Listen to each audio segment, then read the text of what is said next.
Hi, welcome to Our Prevost Life.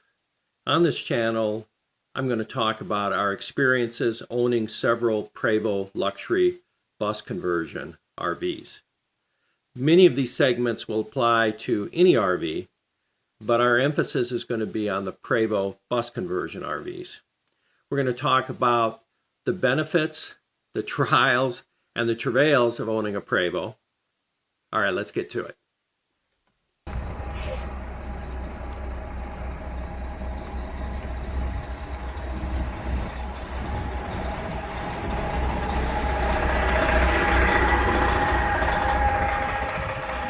All right, today I want to talk about what is a Prevost luxury motor coach conversion and what is different about those a little bit. And I want to show you some details of the couple of Prevosts that we have owned at this time. So first of all, what is a Prevost bus conversion RV? Why is that different than other RVs? Well, there's lots of reasons, but I'll cover one of them. The first thing is the Prevost bus conversion RV is built on a commercial bus chassis. They call them million-mile chassis, and certainly the commercial operators who drive these buses, 100,000 miles a year or whatever. I mean, they're considered million-mile coaches, and they certainly are. If they're taken care of, they will last a very, very, very long time. And there are a few people that will either themselves or maybe a few small kind of garage converters that may take a used shell, with maybe 500,000 miles on it and then build a conversion in it. But the majority of these Prevost bus conversion RVs, and the ones that I'm really talking about, are the ones that start off as a commercial shell, and they're purchased from Prevost, and then they take that commercial shell and essentially build a very high-end luxury apartment inside the shell. And there are 5 current converter partners with Prevost, what they call converter partners. Marathon, Liberty, Emerald, Millennium, and Featherlight. And I believe probably Marathon has done more conversions than the others. It's probably the most prominent converter in terms of numbers and years. Liberty, I think, is probably second. I'm not that familiar. I've certainly looked at a number of Marathon coaches. They seem to be the most common, and I don't mean they're common by any stretch of the imagination. They're lovely coaches. All of them are, really. And then there's a whole group of converters that have come and gone over the years. Some of them extremely good, some of them just kind of mediocre. And if you buy one of those RVs, which I have bought 2 orphan RVs. There's a little bit different deal there. In fact, just had a discussion with some other people about whether you should buy an orphan RV, and I made the argument all of the Prevosts are made in a similar fashion, and the people who really know what they're doing on these Prevosts certainly can work on any of them if they're done by a competent professional converter. And they do things a little bit differently, but they're all very similar.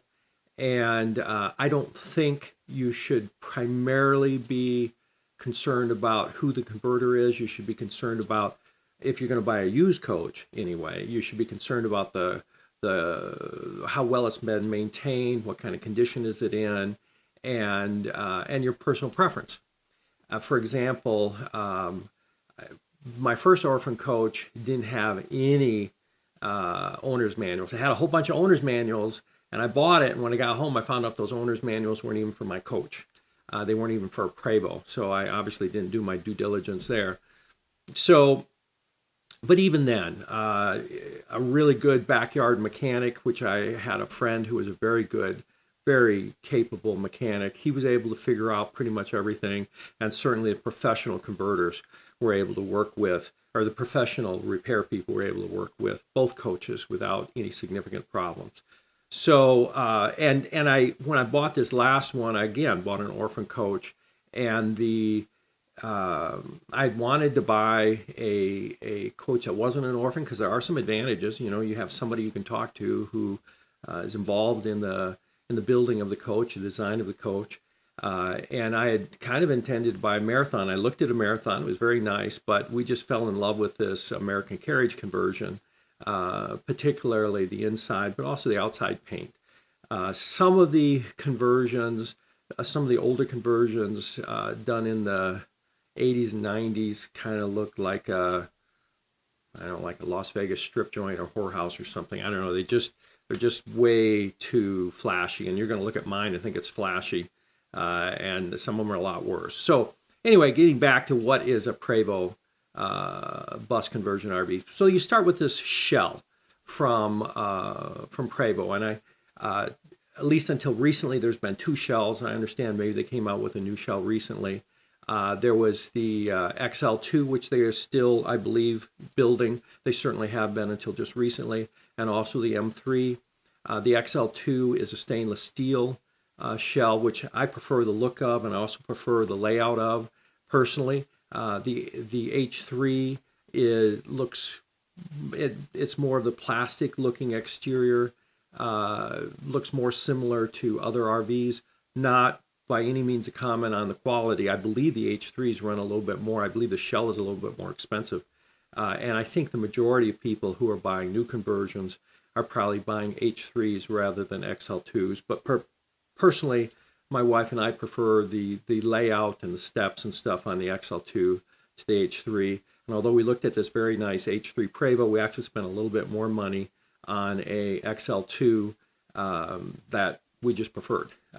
So anyway, so what do these Prevost bus conversions RVs cost? If you want to buy a brand new one, depending upon the converter and how fancy it's done, like I say, the shell I believe runs maybe $750,000, and I tried to get a better number on that.